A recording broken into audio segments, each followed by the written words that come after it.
दोस्तों नमस्कार, मेरा नाम है राजेंद्र प्रताप सिंह और आप देख रहे हैं YouTube channel view point with Rajendra. अगर आप टीजीटी, पीजीटी, एलटी ग्रेड सहित विभिन्न राज्यों की कला विषय के शिक्षक बनने की तैयारी कर रहे हैं तो प्रस्तुत है 30 प्रश्नों की व्याख्या सहित नई श्रृंखला सुपर 30। और उम्मीद है कि आपकी कला विषय की तैयारी को आसान बनाएगी यह श्रृंखला। अगर आप चैनल पर नए हैं तो चैनल को सब्सक्राइब जरूर कर लीजिएगा ताकि आपको कला विषय से संबंधित नए वीडियो लगातार मिलते रहें। तो फिर चलिए प्रश्नों को शुरू करते हैं।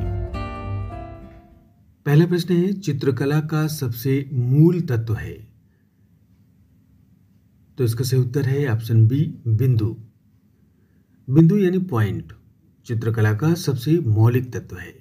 यह कलाकृति में सबसे छोटी और अविभाज्य इकाई है। सभी रेखाएं, आकृतियां और यहाँ तक कि रंग भी अंततः बिंदुओं के समूह या विस्तार से बनते हैं। एक बिंदु दिशा, स्थान और ध्यान का प्रारंभ संकेत हो सकता है। यह न केवल किसी वस्तु की स्थिति को दर्शाता है, बल्कि जब कई बिंदु एक साथ आते हैं तो वे रेखाएं, बनावट और विभिन्न पैटर्न बना सकते हैं। अगला प्रश्न है, रामायण का चित्रात्मक निरूपण किस मुगल शासक के काल में हुआ था? तो इसका सही उत्तर है ऑप्शन बी, अकबर। रामायण का चित्रात्मक निरूपण मुगल शासक अकबर के शासनकाल के दौरान हुआ था। अकबर के शासन में कला और संस्कृति को विशेष प्रोत्साहन मिला था। अकबर ने विभिन्न धर्मों और संस्कृतियों के बीच सामंजस्य स्थापित करने का प्रयास किया, जिसका प्रभाव उनकी चित्रकला शैली पर भी देखने को मिलता है। अगला प्रश्न है, कथन और कारण पर आधारित है। कथन है कि मुगल चित्रकला में यूरोपीय तकनीकों का प्रभाव दिखता है और इसका कारण है कि मुगल दरबार में यूरोपीय कलाकारों को आमंत्रित किया गया था।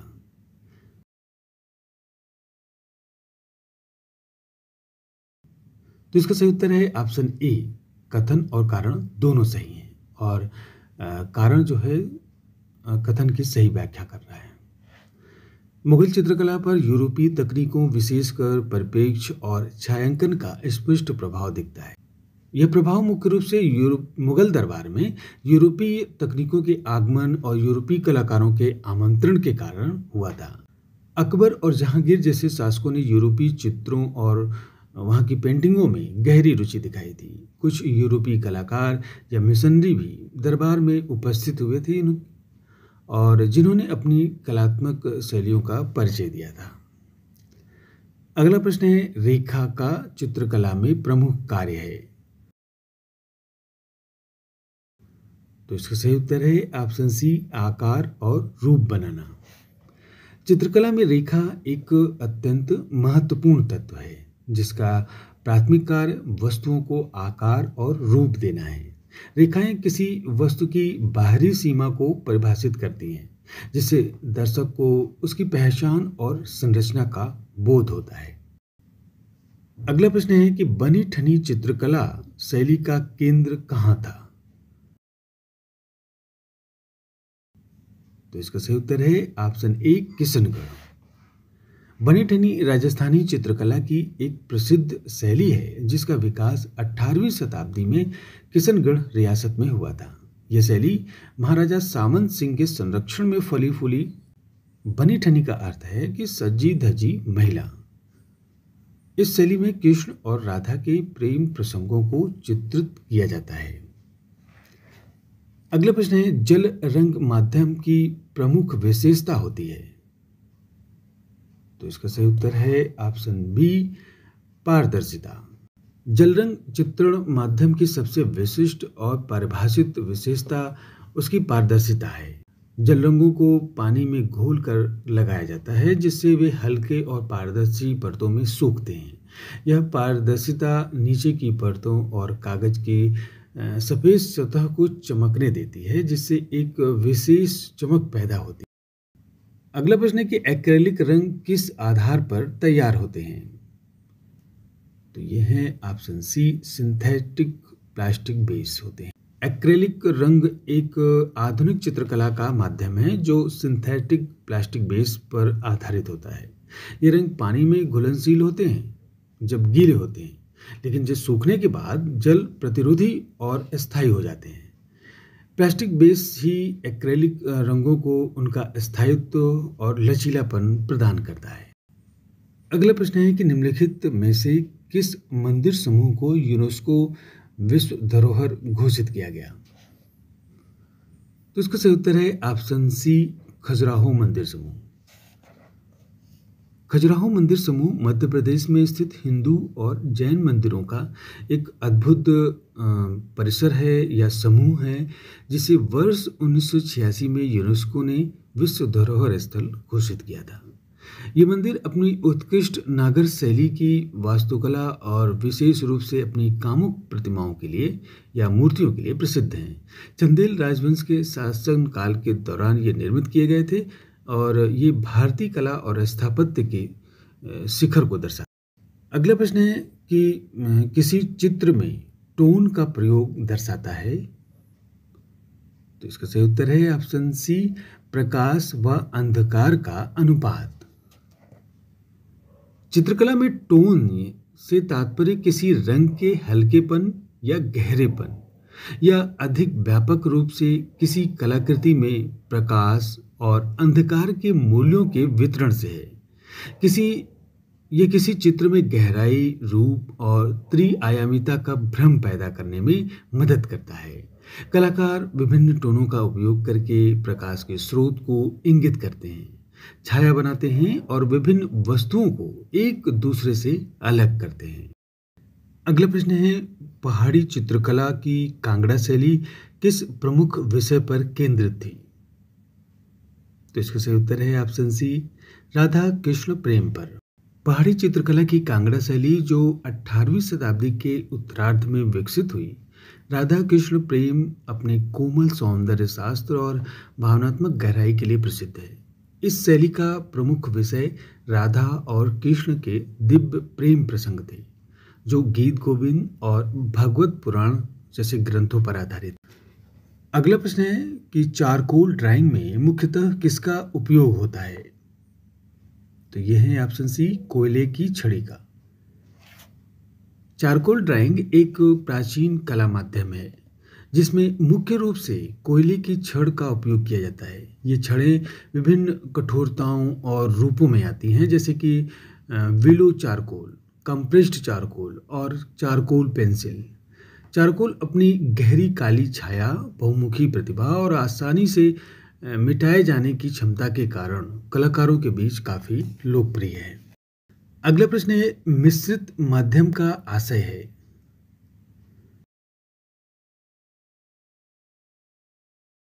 तो इसका सही उत्तर है ऑप्शन बी, दो या अधिक माध्यमों का संयोजन। मिश्रित माध्यम चित्रकला में एक ऐसी तकनीक है जहां कलाकार एक ही कलाकृति में दो या दो से अधिक विभिन्न कला माध्यमों या सामग्रियों का संयोजन करते हैं। उदाहरण के लिए, एक कलाकार एक चित्र में एक्रेलिक पेंट, कोलाज, स्याही और पेंसिल का एक साथ उपयोग कर सकता है। यह तकनीक कलाकारों को अधिक बनावट, गहराई और दृश्य रुचि जोड़ने की अनुमति देती है। अगला प्रश्न है कि निम्नलिखित चित्रकला शैलियों में से कौन सी मुख्यतः कागज पर चित्रित होती थी? तो यह है ऑप्शन सी, पहाड़ी शैली। पहाड़ी चित्रकला शैली, जिसमें कांगड़ा, बसोली और गढ़वाल जैसी उपशैलियां शामिल हैं, मुख्यतः कागज पर चित्रित लघु चित्रों के रूप में विकसित हुई। इन चित्रों को विशेष रूप से तैयार किए गए हाथ से बने कागज और बारीक ब्रश का उपयोग करके बनाया जाता था। कागज का उपयोग पहाड़ी शैली को उसकी बारीक विवरण, नाजुक रंगों और छोटे प्रारूपों में विस्तृत आख्यानों को चित्रित करने की अनुमति देता है। अगला प्रश्न है, निम्नलिखित का सही मिलान करें। यानी कि सूची 1 में कला केंद्र दिया हुआ है और सूची 2 में प्रमुख विशेषता उसकी बताई गई है। तो इसका सही उत्तर है ऑप्शन बी। अजंता जो है अपनी शानदार बौद्ध भित्ति चित्र कला के लिए प्रसिद्ध है, जो गुफाओं की दीवारों पर उकेरी गई है। मथुरा कुषाण काल में कला का एक प्रमुख केंद्र था और यहाँ की मूर्तियाँ मुख्यतः लाल बलुआ पत्थर से बनी होती थी। अमरावती अपनी विस्तृत और गतिशील श्वेत संगमरमर मूर्तियों के लिए जानी जाती है, विशेषकर बौद्ध स्तूपों की नक्काशी के लिए। चोल दक्षिण भारत का चोल राजवंश अपनी उत्कृष्ट कांस्य मूर्तियों के लिए विख्यात है, विशेष रूप से नटराज की मूर्ति। अगला प्रश्न है, चित्रकला में बनावट का प्रमुख उद्देश्य है। तो इसका सही उत्तर है ऑप्शन ए, गहराई और संवेदना को उभारना। चित्रकला में बनावट किसी सतह के दृश्य या स्पर्शनीय गुणों को संदर्भित करती है। इसका प्रमुख उद्देश्य किसी चित्र में गहराई, यथार्थवाद और संवेदना को उभारना है। बनावट का प्रभावी उपयोग दर्शक को चित्र के साथ अधिक गहराई से जुड़ने में मदद करता है, जिससे चित्र न केवल आंखों के लिए बल्कि कल्पना के लिए भी अधिक मूर्ति और वास्तविक लगता है, जिससे कलाकृति में समृद्धि और आयाम जुड़ते हैं। अगला प्रश्न है, यदि एक चित्र में विविध आकृतियां एक केंद्र की ओर निर्देशित हों तो यह किस सिद्धांत का उदाहरण है। तो इसका सही उत्तर है ऑप्शन सी, जोर। जब एक चित्र में विभिन्न आकृतियां या रेखाएं एक केंद्रीय बिंदु की ओर निर्देशित होती हैं तो यह जोर सिद्धांत का उदाहरण है। यह एक फोकल बिंदु बनाता है जो दर्शक की आंख को चित्र के सबसे महत्वपूर्ण हिस्से की ओर ले जाता है और उसे वहां टिकाए रहता है, जिससे चित्र का जो समग्र संदेश है वो स्पष्ट हो जाता है। अगला प्रश्न है कि निम्नलिखित में से कौन सा माध्यम पेस्टल रंगों से संबंधित है। तो इसका सही उत्तर है option B, soft drawing crayons. Soft drawing crayons एक प्रकार के पेस्टल ही होते हैं जो अपनी मुलायम बनावट और तीव्र रंग के लिए जाने जाते हैं। अगला प्रश्न है, रेखा में विविधता लाने के लिए उपयोग किया जाता है। तो इसका सही उत्तर है ऑप्शन ए, मोटाई, दिशा, लंबाई में परिवर्तन। रेखा में विविधता लाने के लिए कलाकार उसकी मोटाई, दिशा और लंबाई में परिवर्तित करते हैं।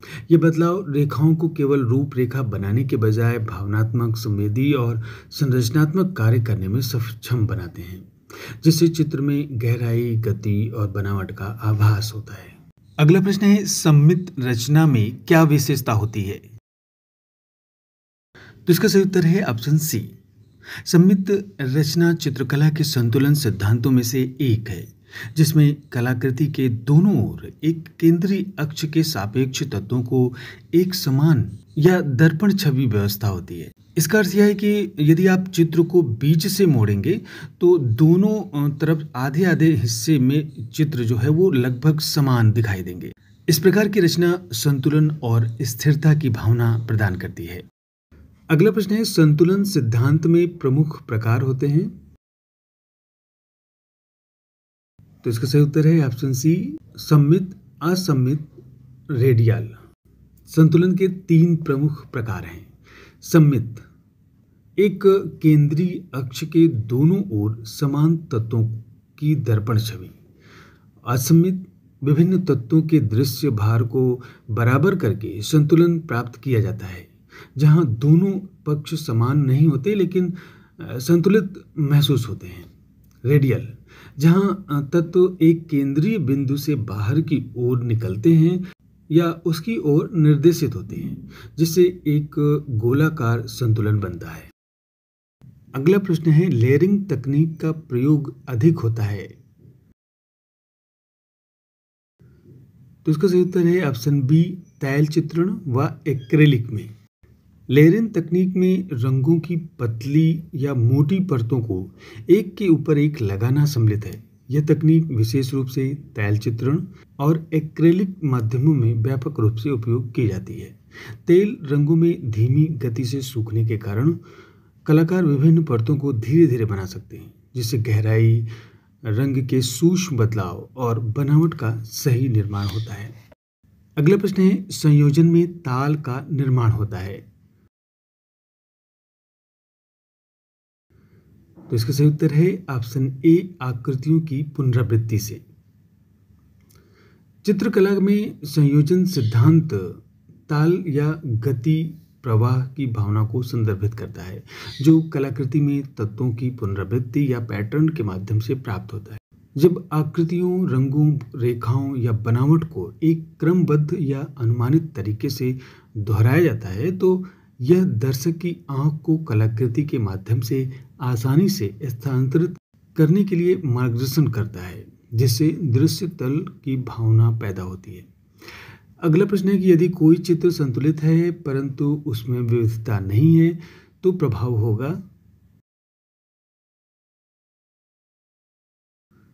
तो यह होगा ऑप्शन ए, नीरस और उबाऊ। चित्रकला में संतुलन आवश्यक है। यदि उसमें विविधता का भाव हो तो कलाकृति नीरस और उबाऊ हो जाएगी। विविधता से तात्पर्य कलाकृति में विभिन्न तत्वों जैसे कि रेखाएं, आकार, रंग, बनावट, इन सब का उपयोग करना है, जिससे दृश्य रुचि और उत्तेजना पैदा हो सके। यदि एक चित्र पूरी तरह से सम्मिलित है और उसमें कोई भिन्नता या अप्रत्याशित तत्व नहीं है, तो यह अत्यधिक अनुमानित और सपाट लग सकता है, जिससे दर्शक की रुचि कम हो सकती है। अगला प्रश्न है मिलान करने का।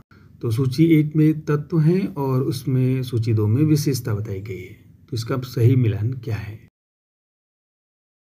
तो जो सही ग्रुप है वो है ऑप्शन ए।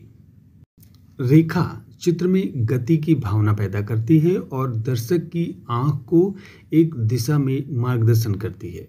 रंग दर्शकों में विभिन्न भावनात्मक प्रक्रियाओं जैसे कि खुशी, उदासी, शांति, ऊर्जा, इन सबको उत्पन्न करने की क्षमता रखता है। और बनावट किसी सतह के दृश्यमान या स्पर्शनीय गुणों को दर्शाता है, जिससे दर्शक को छूने या महसूस करने का आभास होता है। स्थान किसी चित्र में गहराई और त्रिआयामिता का भ्रम पैदा करता है, जिससे परिप्रेक्ष्य का बोध होता है। अगला प्रश्न है यदि एक चित्र में रंगों का असंतुलित प्रयोग हो पर रचना में जोर स्पष्ट हो, तो इसका सही उत्तर है ऑप्शन सी, संयोजन का उद्देश्य स्पष्ट रहेगा। चित्रकला में यद्यपि रंगों का संतुलन महत्वपूर्ण है, फिर भी यदि जोर का सिद्धांत प्रभावी ढंग से लागू किया गया हो तो चित्र का मुख्य संदेश या उद्देश्य स्पष्ट रहेगा। जोर कलाकृति के एक विशिष्ट हिस्से को प्रमुख बनाता है, जिससे दर्शक का ध्यान सीधे उस पर जाता है।